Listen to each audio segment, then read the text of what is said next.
Friends, स्वागत है आपका हमारे चैनल एडुकीमी पे और मैं हूं चंचल। तो फ्रेंड्स, जैसा कि आप सभी जानते हैं हमारी ग्रामर सीरीज़ चल रही है और ग्रामर सीरीज़ में हम कर रहे हैं कंजंक्शंस। तो पिछले वीडियो में हमने किया था कंजंक्शंस का पहला पार्ट जो कि था कोऑर्डिनेटिंग कंजंक्शन, और आज हम करने वाले हैं उसका सेकेंड पार्ट जो कि है कोरिलेटिव कंजंक्शंस। तो कंजंक्शंस के 3 पार्ट्स हैं, आज हम सेकेंड पार्ट कर रहे हैं और नेक्स्ट वीडियो में हम करेंगे थर्ड पार्ट जो कि है सबऑर्डिनेटिंग कंजंक्शंस। तो अगर आपको कहीं भी कुछ डिफ़िकल्टी हो, कुछ समझ ना आए, तो आप पिछले वीडियो को भी रेफ़र कर सकते हैं क्योंकि उसमें भी हमने कंजंक्शंस को एक्सप्लेन किया है। तो आज क्योंकि हम सेकेंड पार्ट करने वाले हैं जो कि है कोरिलेटिव कंजंक्शंस, लेकिन इससे पहले कि हम अपना वीडियो शुरू करें, अगर आप हमसे अभी अभी जुड़े हैं तो इस चैनल को सब्सक्राइब कर लीजिए, और अगर आपको ये वीडियो अच्छा लगे तो वीडियो के एंड में इसको लाइक ज़रूर कीजिएगा। तो बिना देरी किए बिना शुरू करते हैं अपना आज का वीडियो। Correlative conjunctions. अब ये कोरिलेटिव कंजंक्शंस क्या होते हैं? Correlative conjunctions are multi word connectors. जैसा कि वर्ड में लिखा है मल्टी वर्ड, मतलब एक वर्ड से ज़्यादा। इससे पहले जो हमने किया था कोऑर्डिनेटिव कंजंक्शंस, जो थे हमारे फर्स्ट टाइप ऑफ कंजंक्शंस, वो थे हमारे सिंगल वर्ड कनेक्टर्स, जैसे कि फॉर, एंड, नॉर, बट, और, येट। ये सारे थे हमारे कोऑर्डिनेटिव कंजंक्शंस जो थे सिंगल वर्ड कनेक्टर्स। एक सिंगल वर्ड था जो 2 सेंटेंसेस को ज्वाइन करता है। अगर आपको इसके बारे में डिटेल में जानना है तो आप हमारी प्लेलिस्ट में जाके वो वीडियो देख सकते हैं, या फिर ऊपर आई बटन पे क्लिक करके भी इस वीडियो को आप देख सकते हैं। तो फिलहाल चलते हैं कोरिलेटिव कंजंक्शंस पे, जो है हमारे मल्टी वर्ड कनेक्टर्स, मतलब एक से ज़्यादा वर्ड्स, या 2 भी हो सकते हैं, 2 से ज़्यादा भी हो सकते हैं। अब ये करते क्या हैं? ये आपके ज्वाइन करते हैं 2 इंडिपेंडेंट क्लॉजेस को। इंडिपेंडेंट क्लॉजेस मतलब ऐसे क्लॉजेस जो मीनिंग के लिए एक दूसरे पर डिपेंडेंट नहीं होते हैं। क्लॉजेस के बारे में हम डिटेल में पढ़ेंगे बाद में, इसीलिए मैं अभी डिटेल में नहीं जाऊंगी ताकि आप कंफ्यूज ना हो। लेकिन ये जो सेंटेंसेस हैं ये इक्वल रैंक के होने चाहिए, इक्वल लेवल के होने चाहिए। अब ये कोरिलेटिव कंजंक्शंस होते हैं 2 टाइप्स के, correlative conjunctions of addition and correlative conjunctions of choice. सबसे पहला है कोरिलेटिव कंजंक्शंस ऑफ एडिशन। जैसे कि एडिशन है, इसका मतलब किसी चीज़ को जोड़ना। कोई भी 2 सेंटेंसेस जिनको हम जोड़ रहे हैं उनके मीनिंग के लिए, या उनको एक साथ बोलना चाहते हैं, कुछ जोड़ना चाहते हैं, तो वहाँ हम यूज़ करते हैं कोरिलेटिव कंजंक्शंस ऑफ एडिशन। और वहीं दूसरे टाइप में है कोरिलेटिव कंजंक्शंस ऑफ चॉइस। जैसे कि वर्ड में है चॉइस, इसका मतलब कोई भी 2 चीज़ों की जब हम चॉइस की बात कर रहे हैं तो वहाँ हम लगाते हैं कोरिलेटिव कंजंक्शंस ऑफ चॉइस। अब करते हैं इनको डिटेल में, और सबसे पहले हम करते हैं कोरिलेटिव कंजंक्शंस ऑफ एडिशन। अब इसमें आपके क्या क्या आते हैं? इसमें आपका सबसे पहला आता है बोथ, बीच में आपका सेंटेंस, फिर एंड। सेकंड है as well as. Third not only, फिर बीच में कोई sentence, but also. Next no less than, then no sooner than, और लास्ट में हार्डली, बीच में सेंटेंस या words, and when, hardly when. तो ये हैं आपके कोरिलेटिव कंजंक्शंस ऑफ एडिशन। और कोरिलेटिव कंजंक्शन ऑफ चॉइस में क्या आता है? इसमें आता है सबसे पहला आइदर और, नाइदर नॉर, या इसको नीदर नॉर भी बोलते हैं, कुछ भी बोल सकते हैं, वेदर और, रादर देन। ये है हमारे चॉइस। तो पहले करते हैं डिटेल में, इनको करते हैं हम एग्जाम्पल के साथ, क्योंकि जब हम एग्जाम्पल से करते हैं तभी हमें एग्जैक्टली समझ आता है कि हम बोलना क्या चाहते हैं, हमें उनको कैसे यूज़ करना है। So let's start with correlative conjunctions of addition, and the first example is both Sam and Paul are going to the same market. अब ये 2 सेंटेंसेस हैं जिनको हमने ज्वाइन किया है। सैम भी मार्केट जा रहा है, सैम मार्केट जा रहा है, पॉल भी उसी मार्केट में जा रहा है, दोनों सेम मार्केट में जा रहे हैं। तो ये 2 सेंटेंसेस हैं मेरे, इनको मैंने कैसे ज्वाइन किया?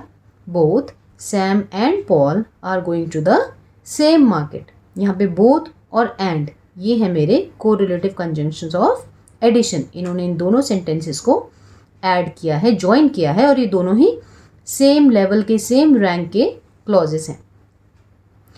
Next is Rohit as well as Raju help me in this work. Rohit help me, Raju ने भी मेरी हेल्प करी, रोहित ने भी मेरी हेल्प करी। तो अगर मुझे इसको ज्वाइन करना है तो Rohit as well as Raju helped me in this work. यहाँ पे मेरा एज वेल एज है correlative conjunction of addition.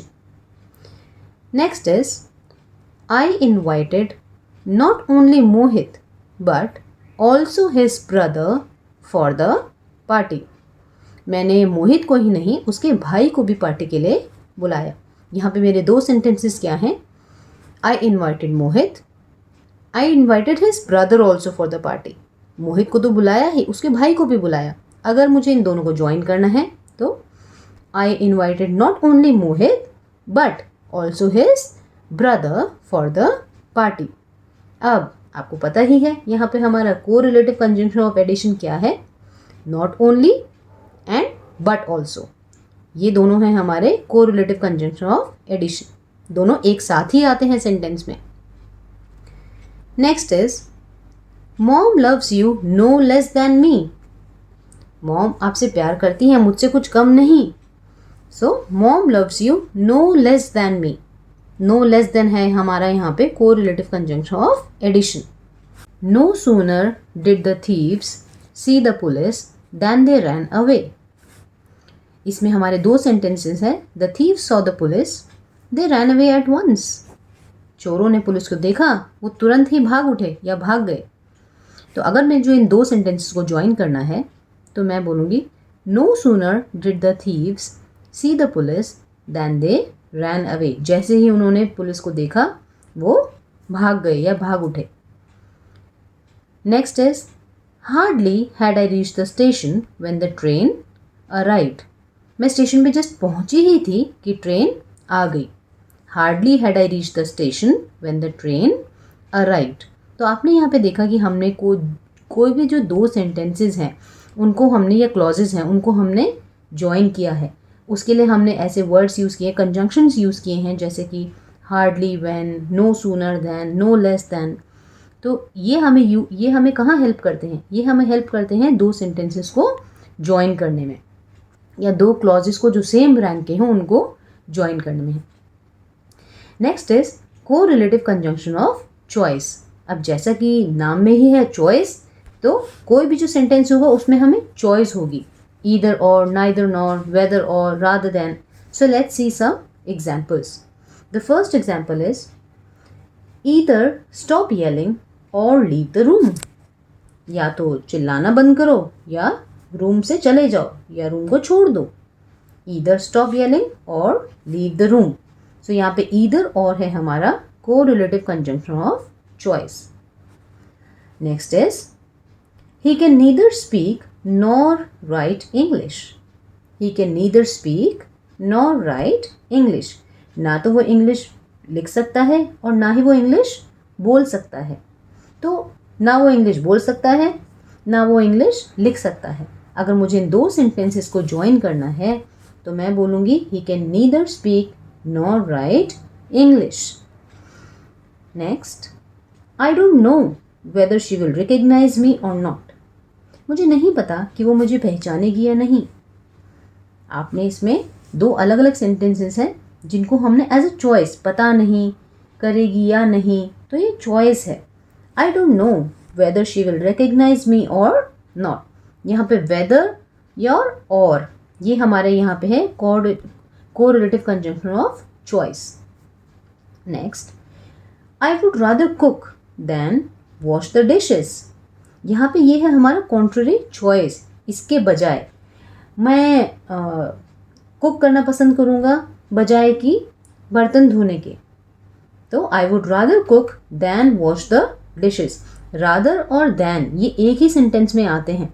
आपने देखा rather cook than wash the dishes, ये हमारा कॉन्ट्ररी चॉइस है। यहाँ पे इसके बजाय मैं ये करना पसंद करूँगा, या जब भी हम कुछ ऐसा बोलना चाहते हैं इसके बजाय या तो मैं ये कर लूँ, ये करने के बजाय मैं ये कर लूँ, तो रादर देन ये हमारा आता है कॉन्ट्ररी चॉइस में।